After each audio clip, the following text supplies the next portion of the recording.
Hello, good morning. ಇವತ್ತು ನಾನು cabbage Baat ತೋರಿಸ್ತಾ ಇದ್ದೀನಿ. ಎಲೆಕೋಸಿನ ಮಾಡಿದ್ದೀನಿ.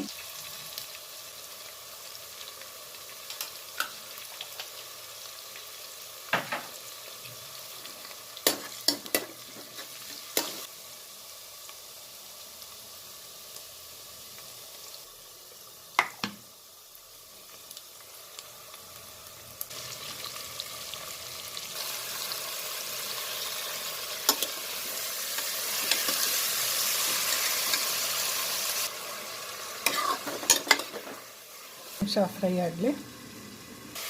ಓಕೆ ಗೈಸ್, ಈಗ 5 ನಿಮಿಷ ಆಯಿತು. ಅಕ್ಕಿ ಆ್ಯಡ್ ಮಾಡ್ತಾ ಇದ್ದೀನಿ. ಈಗ ನಾನೊಂದು ಲೋಟ ಅಕ್ಕಿ ತೊಗೊಂಡಿದ್ದೆ. ಇದು ಅರ್ಧ ಮುಕ್ಕಾಲು ಗಂಟೆ ಮುಂಚೆನೇ ಅಕ್ಕಿ ನೆನೆಸಿದ್ದೆ.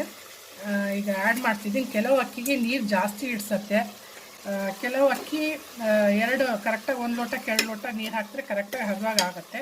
ಕೆಲವೊಂದು ಅಕ್ಕಿ ಮೇಲೆ ಡಿಪೆಂಡ್ ಆಗುತ್ತೆ. ನಿಮ್ಮ ಅಕ್ಕಿ ಯಾವ್ದು ಯೂಸ್ ಮಾಡ್ತೀರೋ ನೋಡಿಕೊಂಡು ಅದಕ್ಕೆ ನೀರು ಆ್ಯಡ್ ಮಾಡ್ಕೊಳ್ಳಿ. ಈಗ ಅಕ್ಕಿ ಆ್ಯಡ್ ಮಾಡಿದ್ದೀನಿ. ಈಗ ನಾನು ಈ ಲೋಟ ತೊಗೊಂಡಿದ್ದೆ. ಈ ಲೋಟದಿಂದ ನಾನೀಗ ನಮ್ಮದು ಅಕ್ಕಿ ಸ್ವಲ್ಪ ನೀರು ಜಾಸ್ತಿ ಕುಡಿಯುತ್ತೆ, ಹಾಗಾಗಿ 2.5 ಲೋಟ ಹಾಕ್ತೀನಿ. ನಿಮ್ಮ ಅಕ್ಕಿ ಯಾವ ಥರ ಇದೆ ನೋಡಿಕೊಳ್ಳ್ರಿ. ಕೆಲವು ನೀರು ಎಳೆಯುತ್ತೆ, ಕೆಲವು ಕರೆಕ್ಟಾಗಿ ಅದಕ್ಕೂ ಬಂದುಬಿಡುತ್ತೆ 1 ಲೋಟಕ್ಕೆ 2 ಲೋಟ ಅಂತ. ನಾನು ಇದಕ್ಕೆ 2.5 ಲೋಟ ನೀರು ಆ್ಯಡ್ ಮಾಡ್ತಿದ್ದೀನಿ. ನೀವು 2.5 ಹಾಕ್ಕೊಟ್ಟಿದ್ದೀನಿ. ನಿಮ್ಗೆ ಬೇಕು ಅಂದರೆ 2 ಹಾಕ್ಕೊಳ್ಳಿ. ಕೊತ್ತಂಬರಿ ಕೂಡ ಆ್ಯಡ್ ಮಾಡ್ತಾಯಿದ್ದೀನಿ. ಓಕೆ ಗೈಸ್, ಲಿಡ್ ಮುಚ್ಚಿದ್ದೀನಿ. ಈಗ